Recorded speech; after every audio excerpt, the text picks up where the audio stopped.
Hi, I'm Max Keiser, and welcome to the Keiser Report. Fracking?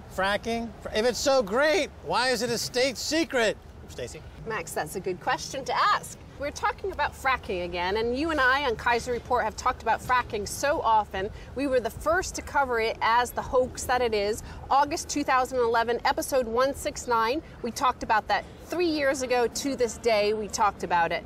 Now, it's being exposed more and more for the hoax that it is. Here's a headline from the UK. Want to know how fracking will affect you? Sorry, that's a state secret. Another week, another fracking fiasco. The government has just published a report on the likely effects of the drilling on Britain's countryside communities, including its possible impact on house prices. That is so heavily redacted, it might instead be devoted to a military assessment of options for intervention in Iraq. Now, Max, the report is called Shale Gas Rural Economy Impacts. So they were looking at the economic impacts.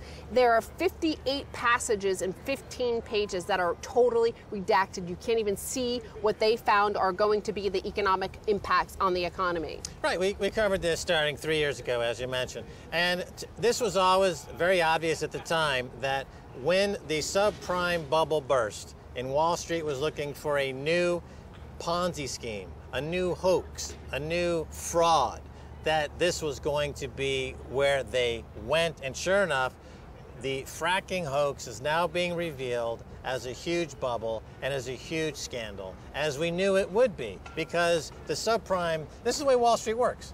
They never reform the crimes of the last bubble and burst. They never go after the criminals that perpetrated all the fraud a few years ago. They let them just reinvent themselves as, in this case, fracking geniuses, which have proved to be a fracking nightmare for the entire fracking world. They also, so they point out all the redacted bits. They do mention that it will have a negative impact on many locations, and that it will, you might hear a helicopter above me. I'm sorry, they might be watching our show here, but they don't want the fracking truth to get out is the reason. So they do mention that house prices could decline by as much as 13% for houses near it. But the most ludicrous of all, the report says it has examined a third major social impact besides the impact on property prices and local services, but refuses to tell us what it is, let alone what was found. The section's title and all its 12 paragraphs have been entirely excised. So there's a third major social impact. We're not allowed to know what this major social impact is at all. Well, I think you can reveal what that social impact is going to be. It's called death. Death through imbibement of carcinogenics that they use in the fracking fluids. This is what we know from studies around the world, from the US and elsewhere. The fluids used to frack give people cancer. So they don't want to put that, they can't have a prospectus and say, let's raise £1 billion to do fracking, and one of the risks is people near the fracking operations get cancer. No one's going to invest in that, but nevertheless, that's what the investable risk is. This is a heinous bypass of all securities law. When you raise money, you need to put in under the risk disclosure everything that would be a risk for the potential investor. The fact that they can get away with not disclosing the cancer risk is a clear violation. We don't know it's cancer. We don't know it's cancer. We don't know what it is. It could be that the water will be flammable. It could be that the queen might disappear into a big giant black hole. It could be the corgis might turn on fire. It could be anything. But that's the point, is we can only imagine. Your guess is as good as anybody's. So it could all be just as good as anybody's.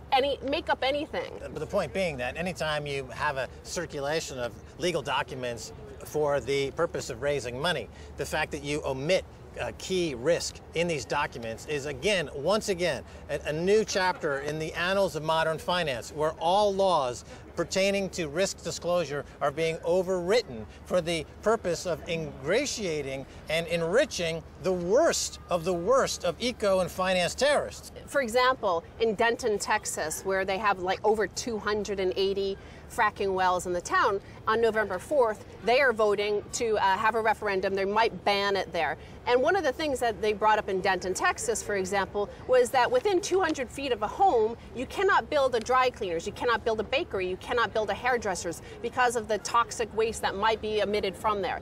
But you can put a fracking well wherever and you don't need to tell anybody what's in there. But now going back to the UK and all this redacted report, the other thing that the article mentions is that doubts are growing not just as a result of mounting opposition, but because the resources are looking less bountiful than had been thought. Last month, the British Geological Survey reported that the south of England, recently hyped by ministers as ripe for a bonanza, contains no significant amounts of shale gas and only limited reserves of shale oil, which are thought to be hard to exploit. So again, here we have another Monterey, California sort of fake hoax story that convinces people, okay, well, we can't resist this because the UK now imports 50% of their energy needs, so let's have it because apparently there's all this resources in the south.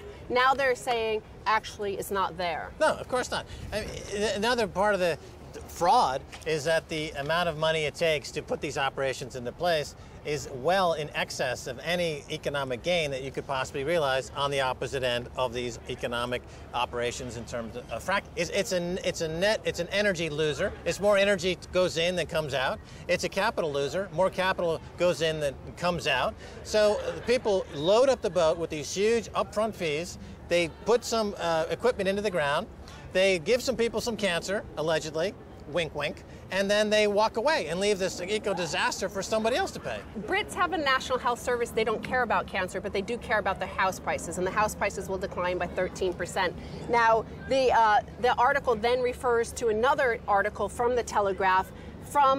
This is written by Tim Morgan, who is the global head of research at Tullett Prebin from 2009 to 2013. And the article reads, "Shale gas, the dot-com bubble of our times." Comment, "Output from shale wells declines so quickly that they will never be profitable. When investors realize this, the industry will collapse," writes Tim Morgan. So he mentions that everybody talks about the cancer, everybody talks about whoa, whoa, whoa, the environmental problems, but he says not one person has he ever seen ask about the economic consequences. Doesn't make economic sense. Obviously, he has not watched the Keiser report because we've talked about this many times, and he says for Britain that it does not make sense. It makes no sense. It makes no sense for America, he said, where if people actually looked at the numbers, nobody's making money. That's right. The economics are horrible. I mean, to compare to the dot-com bubble is a good comparison because during the dot-com bubble, you had many companies who went public that had no revenues.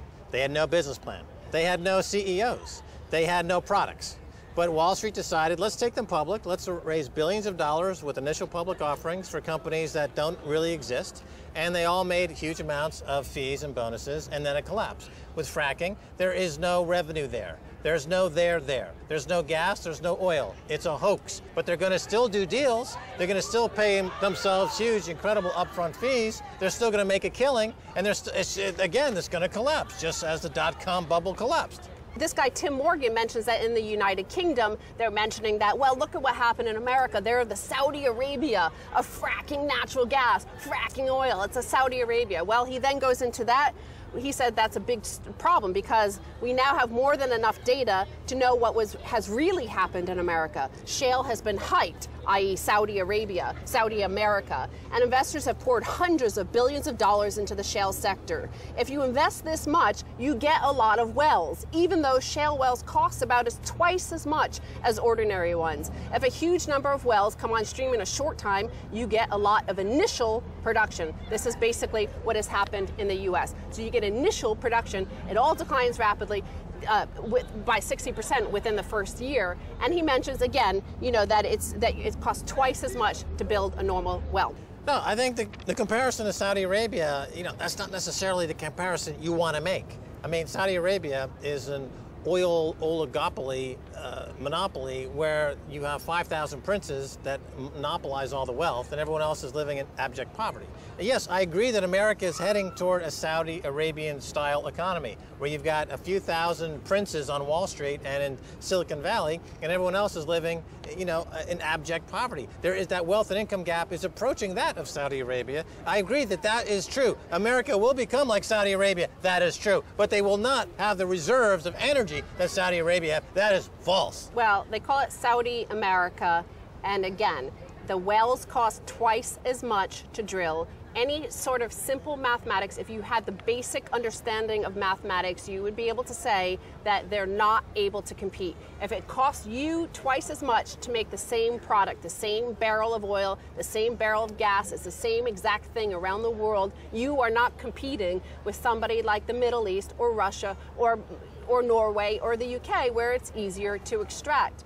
Now, he then goes on to say, comparing it to the dot-com bubble, and remember, Keiser Report has warned you ahead of time. We were before anybody else on this. Now the Telegraph is warning, and the seemingly inevitable outcome for the U.S. shale industry is that once investors wise up and once the drilling sweet spots have been used, production will slump, probably peaking in 2017 to 18 and falling precipitously after that. The U.S. is already littered with wells that have been abandoned, often without the site being cleaned up. That's another thing you and I have talked about, is that part of the way the only way they're making any profit is abandoning the wells for the taxpayer to clean up. That's exactly right. They externalize the cost, externalize the risk. They get a huge upfront fee. They engage in a little bit of fracking that is completely unprofitable and makes no economic sense. Then they walk away from the project and they leave an ecological disaster for somebody else to clean up. That's exactly what's going to happen now. It'll happen in the UK.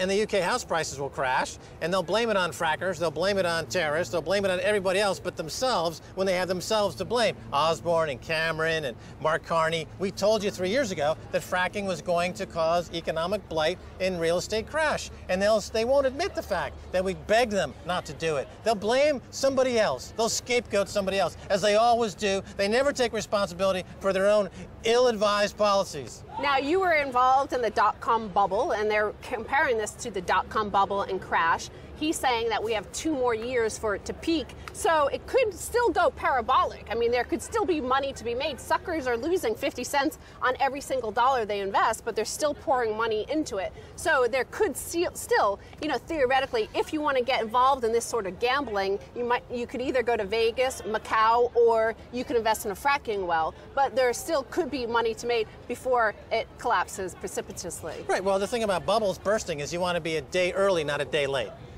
Because once the bubble bursts, all the exits are shut. So it's like screaming fire at a movie theater. There's mass panic for the exits, and there's a lot of trampling, and a lot of people get hurt. So if you have 18 months or 24 months left in the bubble, then clearly you want to scale out. You want to get out. You want to start heading for the exits now before the mad rush when they finally say, you know what, this whole thing's been a hoax, as Max and Stacy have been saying all these years, and there's mass panic.